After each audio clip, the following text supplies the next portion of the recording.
ఓం నమ శివాయ. శ్రీ చంద్రశేఖర అష్టకం. ఈ అష్టకం యొక్క ఫలశ్రుతి ప్రకారం ఎవరైతే భక్తి శ్రద్ధలతో ఏకాగ్రతతో ప్రతిరోజు ఉదయం మరియు సాయంత్ర వేళల్లో ఈ అష్టకాన్ని పారాయణ చేస్తారో వారు సంపూర్ణ ఆయురారోగ్యాలని పొందుతారు. అంతేకాకుండా వారు ఈ లోకంలో సకల సంపదలను పుత్రపౌత్రాది సుఖాలను అనుభవించి అంత్యకాలంలో ఎటువంటి మృత్యుభయం లేకుండా శివ సాయుధ్యాన్ని పొందుతారని చెప్పబడింది. యమపాశం నుండి విముక్తి పొంది పరమశివుని యొక్క అనుగ్రహానికి పాత్రులు కావడానికి ఇది ఒక అద్భుతమైన మార్గం.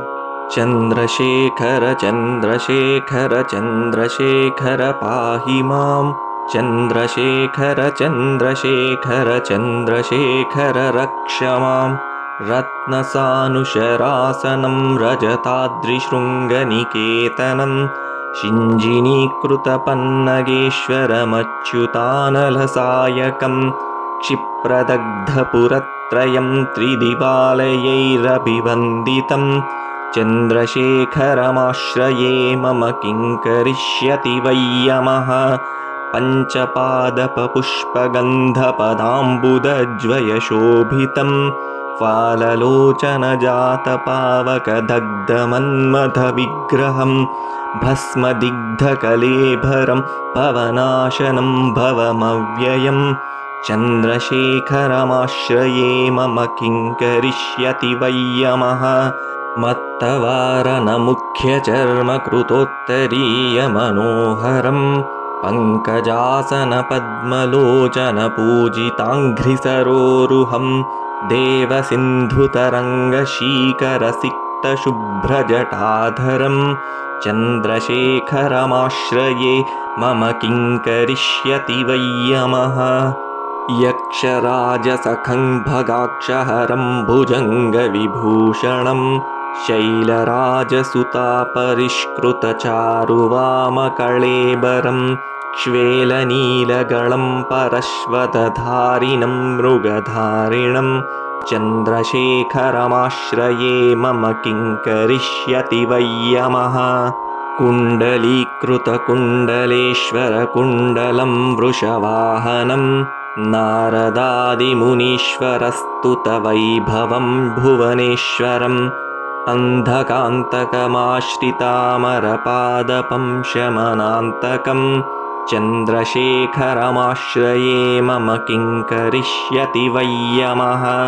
భేషజం భవరోగిణామఖిలాపదామపహారిణం దక్షయజ్ఞవినాశనం త్రిగుణాత్మకం త్రివిలోచనం భుక్తిముక్తిఫలప్రదం సకలాఘసంఘనిబర్హణం.